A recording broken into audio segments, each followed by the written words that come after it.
ঈশ্বর আর রোগ, তাই তো? না, প্রতি 100 জনের মধ্যে 99 জনের এই বিচার হলো সংসারকে এই সৃষ্টি করেছেন এবং ঈশ্বর সৃষ্টি করেছেন এবং ঈশ্বর হন পরম পবিত্র, নিরাময়, নিরোগ, নির্বিকার, নির্লিপ্ত আর নিরঞ্জন। তবে যিনি নির্বিকার, তা থেকে রোগ কিভাবে সৃষ্টি হতে পারে? যিনি নিরাময় আর নিরোগ, তিনি কি রোগ সৃষ্টি করবেন? যিনি নিষ্পাপ, তিনি কি পাপ সৃষ্টি করতে পারেন? যিনি আনন্দ স্বরূপ, আনন্দ কন্দ আর সচিদানন্দ, তিনি কিভাবে দুঃখ, ক্লেশ আর বিপত্তির সৃষ্টি করবেন? কখনোই না। পরমানন্দ সচিদানন্দ পরমাত্মা, যিনি নিরাময়, নির্বিকার আর নিষ্কলঙ্ক, তিনি কখনো পাপ, দোষ, রোগ আর দুঃখ সৃষ্টি করতে পারেন না। রোগ উৎপন্নই হয় না, রোগের সৃষ্টিই হয় না। রোগকে ঈশ্বর তৈরি করেন না। রোগ যদি ঈশ্বর তৈরি করেন না, তাহলে তার অনুমতি ছাড়া এমন কে দ্বিতীয় শক্তি বা পুরুষ আছে যে রোগ সৃষ্টি করে? ঈশ্বরের পৃথিবীতে রেখে দিয়েছেন। হ্যাঁ, সেই জায়গায় যেখানে ঈশ্বর নেই, সম্ভবত তার কোনো শত্রু যিনি রোগ সৃষ্টি করে রেখেছিলেন। কিন্তু পৃথিবীতে এমন কোনো জায়গা আছে কি যেখানে সচিদানন্দ নির্বিকার ঈশ্বর নেই? কোনো প্রভাবশালী, বলবান, প্রতাপী, প্রজাপ্রিয় আর দয়াবান সম্রাটের সামনে তার প্রজাকে এক ডাকাত লুট করতে পারে? যদি সম্রাটের সামনে তার প্রজাকে চোর কিংবা ডাকাত দুঃখ দিতে পারে না, তাহলে দীনবন্ধু, কৃপা সিন্ধু, দয়ার সাগর আর সর্বশক্তিমান ভগবানের উপস্থিতিতে এবং তার চোখের সামনে তার সৃষ্টিতে তারই পুত্রের কাছে অপর এমন দ্বিতীয় কে হতে পারে যে রোগ সৃষ্টি করে এই সংসারে ছেড়ে দিয়েছে? এক কর্তব্যপরায়ণ মামুলি পুলিশের সামনে তার শক্তির সাধ্যমতো কোনো দুঃখজনক ঘটনা ঘটতে পারে না, তাহলে পরম দয়ালু, সর্বব্যাপক ও সর্বশক্তিমান ঈশ্বরের কাছে দুঃখজনক ঘটনা কিভাবে ঘটতে পারে? অতএব রোগ প্রকৃতপক্ষে সৃষ্টিই হয় নাই, রোগের তো সৃষ্টি হয়েই নেই।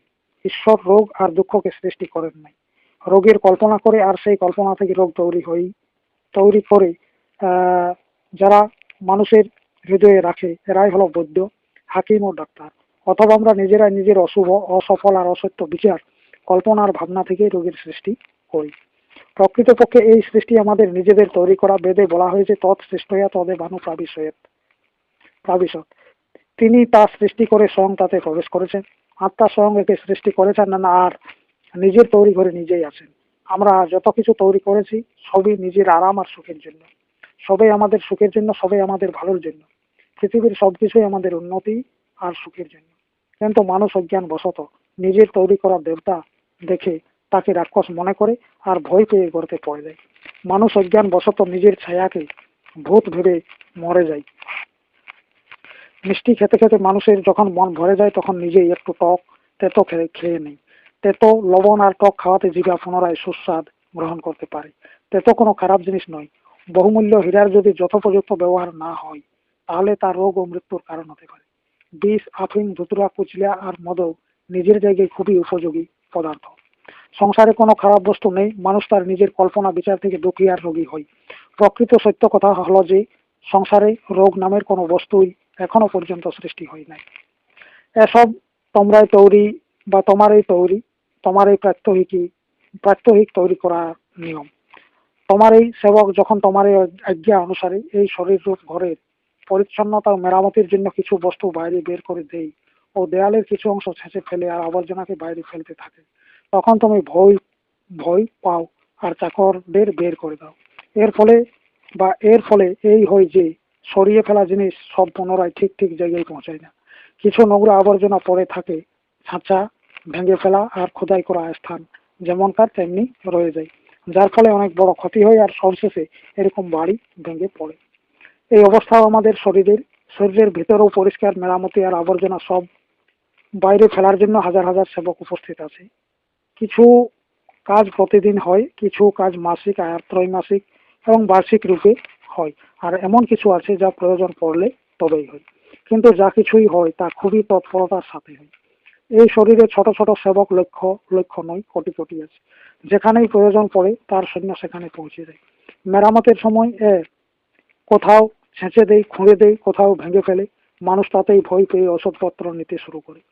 ঔষধ এই সাফাইকারী চাকরদের সাহায্য করে না, কিন্তু তাদের কাজে অবশ্যই বাধা দেয়। ওষুধ কিছু চাকরদের বের করে দেয় আর মেরে ফেলে। এর ফলে এই হয় যে মানুষ সত্যে রোগী হয়ে পড়ে, আর কখনো কখনো এই বাধা থেকে মৃত্যুও হয়। এইসব কথা বিচার করলে বোঝা যায় যে রোগের সৃষ্টি অজ্ঞান বশত কল্পনা থেকেই হয়েছে। প্রকৃতপক্ষে রোগ উৎপন্ন হয় নাই। সংসারে রোগ নামের বস্তু কোথাও নেই। যে যিনি বাস্তবে নেই তাকেই ভয় করে, তাকে ভেবেই মানুষ দুঃখী হচ্ছে। রোগকে ভয় করা ছেড়ে দাও, মানুষ যাকে ভয় করে সেই জিনিসেই মস্তিষ্কের ভিতর শিকড় গেড়ে দেয়।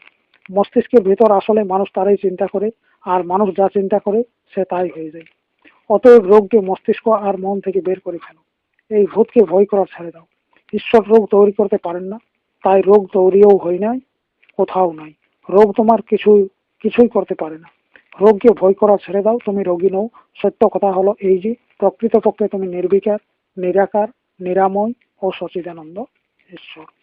জয় জীব, জয় জীব।